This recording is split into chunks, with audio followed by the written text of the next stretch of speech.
What's up, guys? Welcome to another edition of Average Aaron's Auto Videos, and today we're going to be working on this 2016 Mazda CX5, and it has a really, not a bad issue, just an unusual and squeaky issue. So what we're going to do is find out what that issue is. So we're going to move the seat. And good night, that sounds like a she-beast or a screaming something in there, banshee. And that is not how a power seat is supposed to sound. You do hear some noise, but nothing like this. It reminds me of Dumb and Dumber's most annoying sound in the world. Actually, I think it's very similar. However, that movie came out before this car was made, so I doubt they copied it from here. But it's dang near close. So how do we fix that? Well, first we need to isolate kind of what happened and what it is. So thanks to this other dude who posted on YouTube about it, but I'm going to just do it from a different angle. So his method, and I like it, was he just felt the vibrations in the chair or on some of the points of attachments to figure out where, if there was anything crazy going on. So on this exterior side, on the door side here on this one, if you hold this while you move the seat, keep your finger out of the way of the screw, you feel a mild vibration, kind of something that you should a little bit anyway. If you do that over here, you definitely feel a little bit more, but down in here, wow, that is not lit well at all. Oh, that sensor was on the way. Okay, down in here, there's that silver bar, the crossbeam that runs across there. That thing, though, when you touch it, is vibrates amazing. And so inside there is a little cable that runs from a motor to the gearbox side. And that thing vibrates when you do this. And so there's a couple clips holding it on, and that is the culprit. And I'll give you the part number and everything for that as well. We're going to remove that. But because we're messing with seat sensors and other things like that, we're going to disconnect the negative terminal of the battery. There also is a random chance, supposedly, that the side airbag could go off if you don't do this, as you're disconnecting things.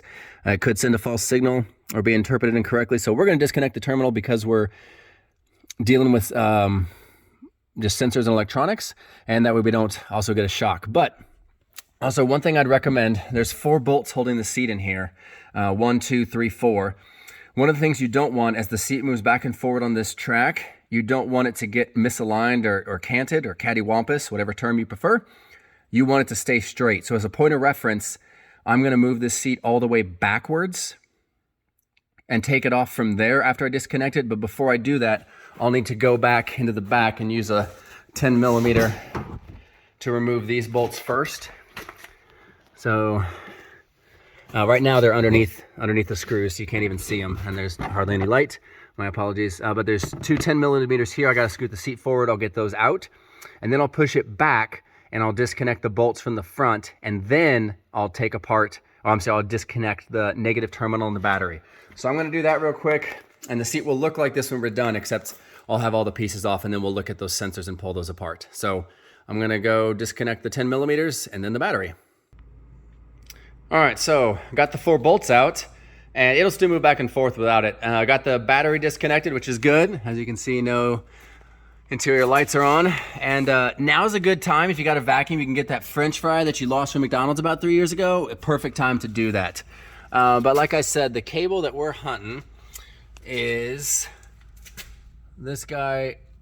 Oh my gosh, this lighting in this nighttime in Alaska is this black cable right here. So you see the little clips it's got in there. You're gonna have to work your way the middle one out first. And I recommend removing it from this side first. And then going across, but I'm gonna have to disconnect a few things in here first, and I'm not sure exactly what that is. So I'm gonna play with that for a second to see if I can't get it out without it. I think I'm gonna have to disconnect some things. And then in here we've got some other, did this one die on me? Yeah. Oh no, there we go. And then in here we've got, you can see the access point right down in there. Again, try not to tilt the seat left and right, because you don't want it to come uneven on those screws. So I'm going to try to get this out and let you guys know how easy it was in just one moment. All right, you have to disconnect nothing. Absolutely nothing. So this literally just pulled right out, and this did down here as well too, but you got to make sure you insert it. See how it's kind of evenly spaced? You just got to watch that spacing, because this center rubber piece moves back and forth. And let me show you the part number that you need to order to replace this. It is right here. No, that's not it at all. That's where I ordered it from. TK81-88-0 Delta 1. I wish it was TK421 because then I could ask him why he was not at his post, but alas, that is not the case. And I ordered it from realmazdaparts.com, and that's my order number, realmazdaparts.com. So that's where I got it from. So now I'm just going to try to insert that new one, and then I'm going to plug everything back in. I did disconnect one thing because I thought I needed to. I disconnected this, but I didn't need to. So I'm going to put it back in and then test it before I put the seat. Actually, I'll just drop the seat just a little bit to make it level. And then test it before I put all the bolts back in. So let me put in the new piece and we'll see what happens. All right, moment of truth here. Got the seat down, no bolts in it. Hopefully this is not as loud. Oh, thank God. And it looks level to where the seats aren't going. It's not cattywampus. Let me check full forward here. Man, that's so much better. Also, when I worked on this, I raised the seat up all the way. Just give me a little bit more space. Nice. All right, we had success. Now that cable, there's a little bit of vibration in the seat because I haven't bolted it down. That's funny.